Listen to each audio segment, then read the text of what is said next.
ನಮ್ಮ ಚಾನಲ್ನ ಎಲ್ಲ ಆತ್ಮೀಯ ವೀಕ್ಷಕರಿಗೆ ಸ್ವಾಗತ ಮತ್ತು ನಿಮ್ಮ ನೆಚ್ಚಿನ ಶ್ರೀನಿವಾಸ್ ಗುರೂಜಿ ಮಾಡುವ ನಮಸ್ಕಾರ. ಇವತ್ತು ನಾವು ನಮ್ಮ ಈ ವಿಡಿಯೋದಲ್ಲಿ ವಿಶ್ವಕರ್ಮರ ಬಗ್ಗೆ ನಾವಿವತ್ತು ತಿಳ್ಕೊಳ್ತಾ ಇದ್ದೇವೆ. ವಿಶ್ವಕರ್ಮ ಯಾರು, ಅಥವಾ ವಿಶ್ವಕರ್ಮನನ್ನು ಆರಾಧನೆ ಮಾಡೋದು ಹೇಗೆ, ಅಥವಾ ಈ ವಿಶ್ವಕರ್ಮನ ಪೂರ್ತಿಯಾದಂಥ ಅವರ ಜನ್ಮ ರಹಸ್ಯವನ್ನು ಮತ್ತು ವಿಶ್ವಕರ್ಮರ ಬಗ್ಗೆ ಪೂರ್ತಿಯಾಗಿ ನಾವು ಇವತ್ತು ಈ ವಿಡಿಯೋದಲ್ಲಿ ತಿಳಿದುಕೊಳ್ಳೋಣ. ಸಚ್ಚಿದಾನಂದ ರೂಪಾಯ ಸರ್ವಾಧಿ ವ್ಯಕ್ತಿ ಸಾಕ್ಷಿಣೆ ಪ್ರತ್ಯಗ್ಜೀವ ಸ್ವರೂಪಾಯ ನಮಸ್ತೆ ವಿಶ್ವಕರ್ಮಣೆ. ಸಿದ್ಧಬುದ್ಧ ಸ್ವರೂಪಾಯ ನಿತ್ಯಮುಕ್ತ ಸ್ವರೂಪಿಣೆ ಅನಂತಾಯ ದ್ವಿತೀಯಾಯ ನಮಸ್ತೆ ವಿಶ್ವಕರ್ಮಣೆ. ಮನುಬ್ರಹ್ಮಸ್ವರೂಪಾಯ ಮಯಬ್ರಹ್ಮಸ್ವರೂಪಿಣೆ ಬ್ರಹ್ಮಾಣಿತ್ವಷ್ಟರೂಪಾಯ ಶಿಲ್ಪೀಂದ್ರ ಸ್ವರೂಪಿಣೇ ನಮಃ. ಶ್ರೀ ವಿಶ್ವಕರ್ಮಣೇ ನಮೋ ನಮಃ. ಶ್ರೀ ವಿಶ್ವಕರ್ಮ ಗುರುಭ್ಯೋ ನಮೋ ನಮಃ. ನೋಡಿ, ವಾಸ್ತುಶಿಲ್ಪದ ಮೂಲ ಕರ್ತೃ ಬ್ರಹ್ಮನ ಮಾನಸ ಪುತ್ರನಾದಂಥ ಧರ್ಮ ಪ್ರಜಾಪತಿ. ಈ ಧರ್ಮ ಪ್ರಜಾಪತಿ ಇವನು ದಕ್ಷ ಪ್ರಜಾಪತಿಯ ಹೆಣ್ಣು ಮಕ್ಕಳಲ್ಲಿ ಒಬ್ಬಳಾದ ಕುಸು ಎಂಬುವಳನ್ನು ಮದುವೆಯಾದನು. ಇವನಿಗೆ 8 ಮಕ್ಕಳಾದರೂ ಇವರನ್ನೇ ಅಷ್ಟವಸುಗಳು ಎಂದು ಕರೆಯುತ್ತಾರೆ.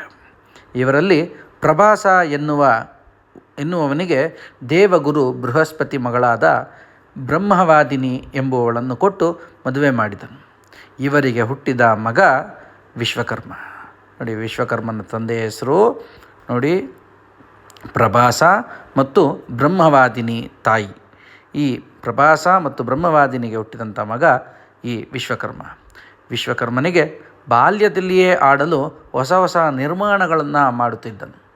ಆಶ್ರಮದಲ್ಲಿ ವಾಸಿಸುವ ಋಷಿಮುನಿಗಳಿಗೆ ಸೊಪ್ಪು ಸದೆಗಳಿಂದ ಕಟ್ಟಿದ ಮನೆಗಳ ಬದಲಾಗಿ ಮಣ್ಣು ಮರ ಇವುಗಳನ್ನು ಬಳಸಿ ಮನೆ ಕಟ್ಟಿಕೊಟ್ಟರೆ ಹೇಗೆ ಎಂದು ಚಿಂತಿಸುತ್ತಾ ಮುಂದೆ ಅದನ್ನೇ ಮಾಡಿದ. ಚಿಕ್ಕಂದಿನಿಂದಲೇ ಬಂಡಿ, ಗಾಡಿ, ದೋಣಿ, ಹಡಗು, ಪಕ್ಷಿಯಂತೆ ಹಾರುವ ಆಟಿಕೆಗಳನ್ನು ಮಾಡಿದ. ಅದರಲ್ಲಿ ಓಡಾಡಿ ಬೆರಗುಗೊಳಿಸುತ್ತಿದ್ದನು. ಮುಂದೆ ವಿಶ್ವಕರ್ಮ ದೇವಲೋಕ, ಸ್ವರ್ಗಲೋಕಗಳನ್ನು ನಿರ್ಮಿಸಿದನು.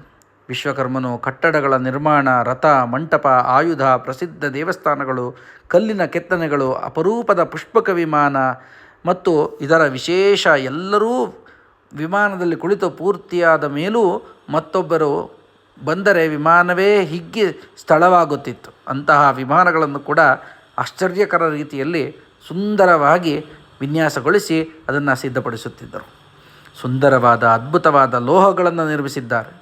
ದ್ವಾಪರ ಯುಗದಲ್ಲಿ ದ್ವಾರಕಾ ನಗರವನ್ನು ನಿರ್ಮಾಣವನ್ನು ವಿಶ್ವಕರ್ಮರು ಮಾಡಿದ್ದಾರೆ.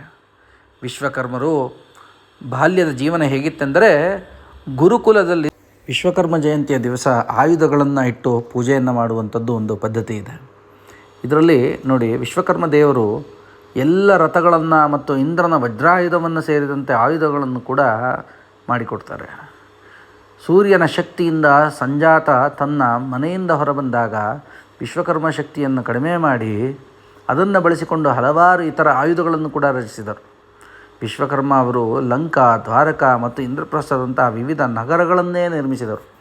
ಅಂತಹ ವಿಶ್ವಕರ್ಮರು ವಿಶೇಷವಾಗಿ ಎಲ್ಲವೂ ಮತ್ತು ನೋಡಿ, ಅದಕ್ಕೆ ಹೇಳ್ತಾರೆ ವಿಶ್ವಕರ್ಮನನ್ನು ಎಲ್ಲರಂತೆ ಕಾಣುತ್ತೇವೆ ಮತ್ತು ಕಣ್ಣುಗಳು, ಮುಖಗಳು, ತೋಳುಗಳು ಮತ್ತು ಕಾಲುಗಳನ್ನು ಹೊಂದಿದ್ದು ರೆಕ್ಕೆಗಳನ್ನು ಸಹ ಹೊಂದಿವೆ. 4 ಮುಖಗಳು ಮತ್ತು 4 ಶಸ್ತ್ರಸಜ್ಜಿತನಾಗಿರುತ್ತಾನೆ.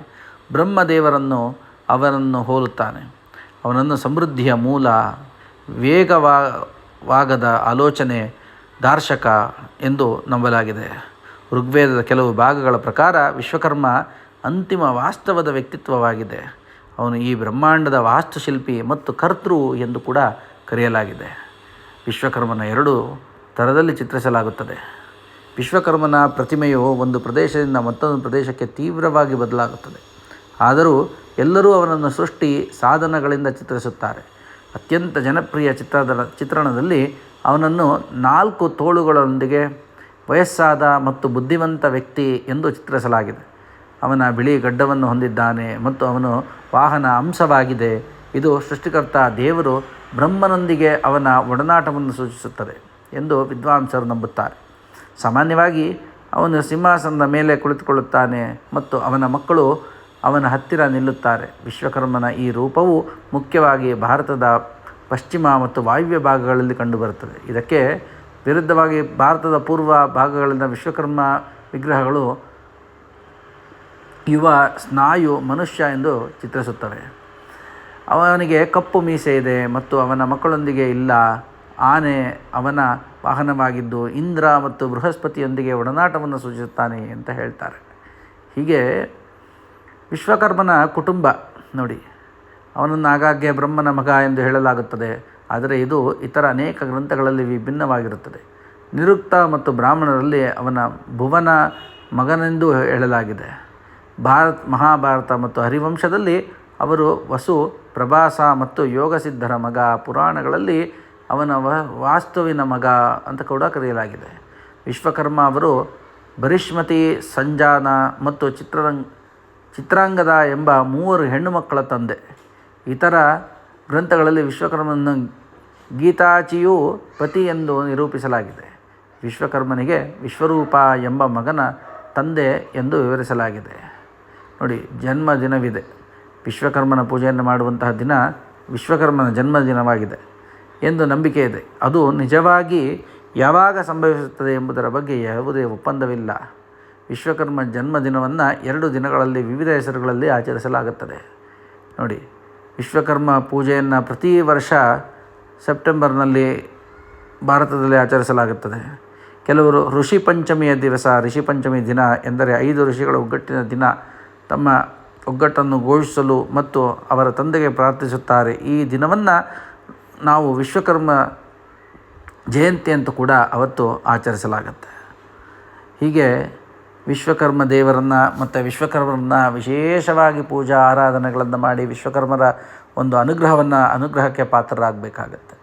ವಿಶ್ವಕರ್ಮರು ಸೃಷ್ಟಿಯಲ್ಲಿ ಆಗಿರ್ತಕ್ಕಂಥ ಸಮಸ್ತವಾದಂಥ ಏನೇನು ಆಯುಧಗಳಾಗ್ಬೋದು, ಮನೆಗಳಾಗ್ಬೋದು, ವಾಸ್ತುಶಿಲ್ಪ ಆಗ್ಬೋದು, ದೇವಾಲಯಗಳಾಗ್ಬೋದು, ನಗರಗಳಾಗ್ಬೋದು, ಒಂದು ಸಣ್ಣ ಸಣ್ಣ ಉಳಿಯಿಂದ ಹಿಡಿದು ಪ್ರತಿಯೊಂದನ್ನು ಪ್ರಪಂಚಕ್ಕೆ ಕೊಟ್ಟಂತಹ ವ್ಯಕ್ತಿ.